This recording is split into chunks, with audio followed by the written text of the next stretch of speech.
how concentrated thought links all humanity together. It is within your power to gratify your every wish.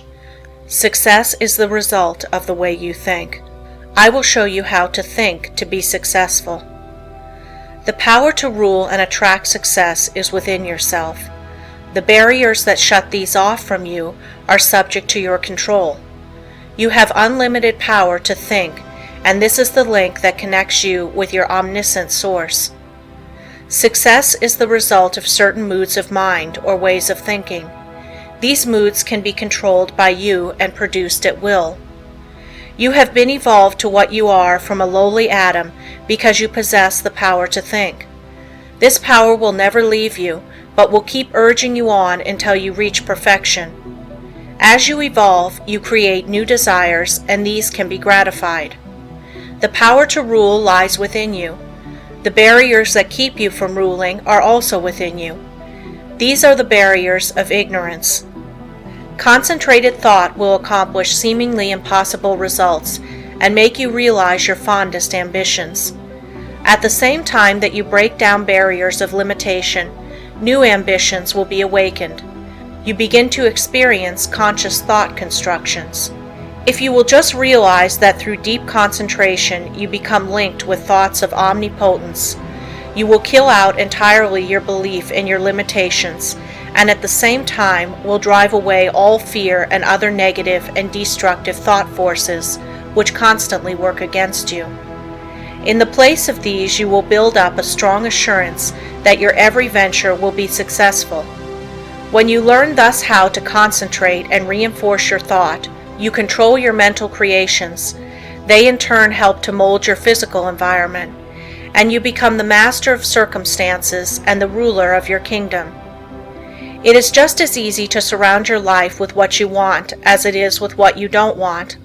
It is a question to be decided by your will. There are no walls to prevent you from getting what you want, providing you want what is right. If you choose something that is not right, you are in opposition to the omnipotent plans of the universe and deserve to fail. But if you will base your desires on justice and goodwill, you avail yourself of the helpful powers of universal currents, and instead of having a handicap to work against, can depend upon ultimate success, though the outward appearances may not at first be bright. Never stop to think of temporary appearances, but maintain an unfaltering belief in your ultimate success.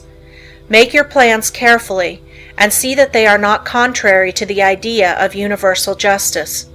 The main thing for you to remember is to keep at bay the destructive and opposing forces of fear and anger and their satellites. There is no power so great as the belief which comes from the knowledge that your thought is in harmony with the divine law of thought and the sincere conviction that your cause is right. You may be able seemingly to accomplish results for a time, even if your cause is unjust, but the results will be temporary, and in time you will have to tear down your thought edifice and build on the true foundation of right. Plans that are not built on truth produce discordant vibrations and are therefore self-destructive. Never try to build until you can build right. It is a waste of time to do anything else. You may temporarily put aside your desire to do right, but its true vibrations will interfere with your unjust plans until you are forced back into righteous paths of power. All just causes succeed in time, though temporarily they may fail. So if you should face the time when everything seems against you, quiet your fears, drive away all destructive thoughts, and uphold the dignity of your moral and spiritual life. Where there is a will, there is a way. The reason this is so is that the will can make a way if given the chance to secure the assistance of aiding forces. The more it is developed, the higher the way to which it will lead. When everything looks gloomy and discouraging, then is the time to show what you are made of by rejoicing that you can control your moods by making them as calm, serene, and bright as if prosperity were yours. Be faithful in sowing the thought seeds of success, and perfect trust that the sun will not cease to shine and bring a generous harvest in one season. It is not always necessary to think of the success of a venture when you are actually engaged in it. For when the body is inactive, the mind is most free to catch new ideas that will further the opportunity you are seeking. When you are actually engaged in doing something, you are thinking in the channels you have previously constructed, and the work does not have to be done over again.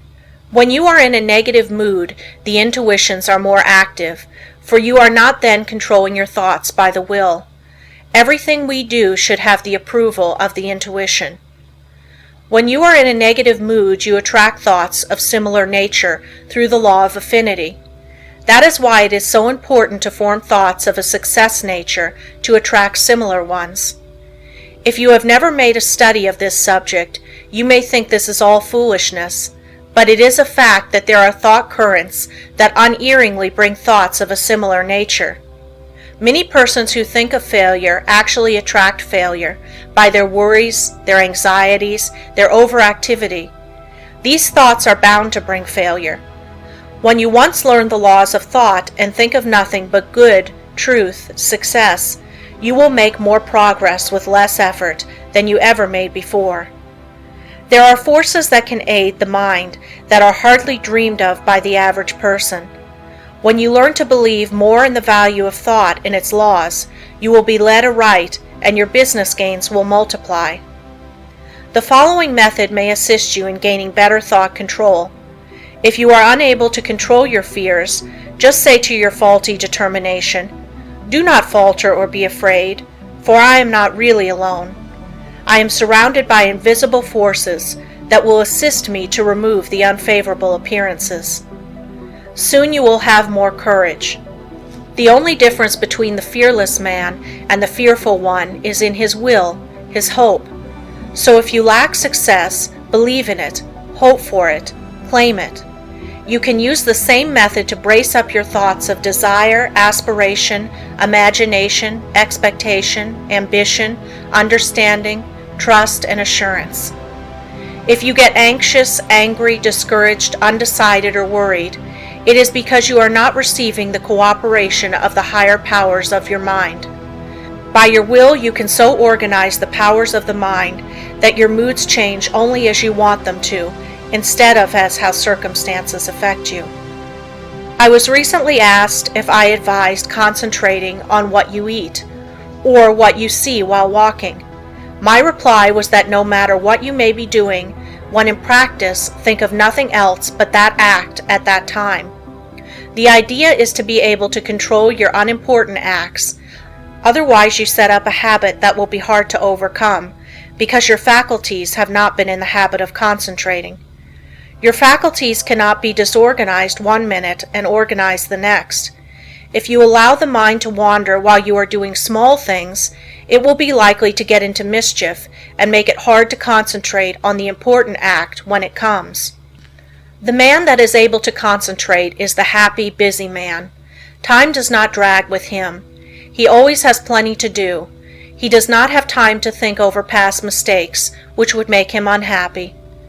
If despite our discouragement and failures, we claim our great heritage, life and truth and force, like an electric current, will permeate our lives until we enter into our birthright in eternity.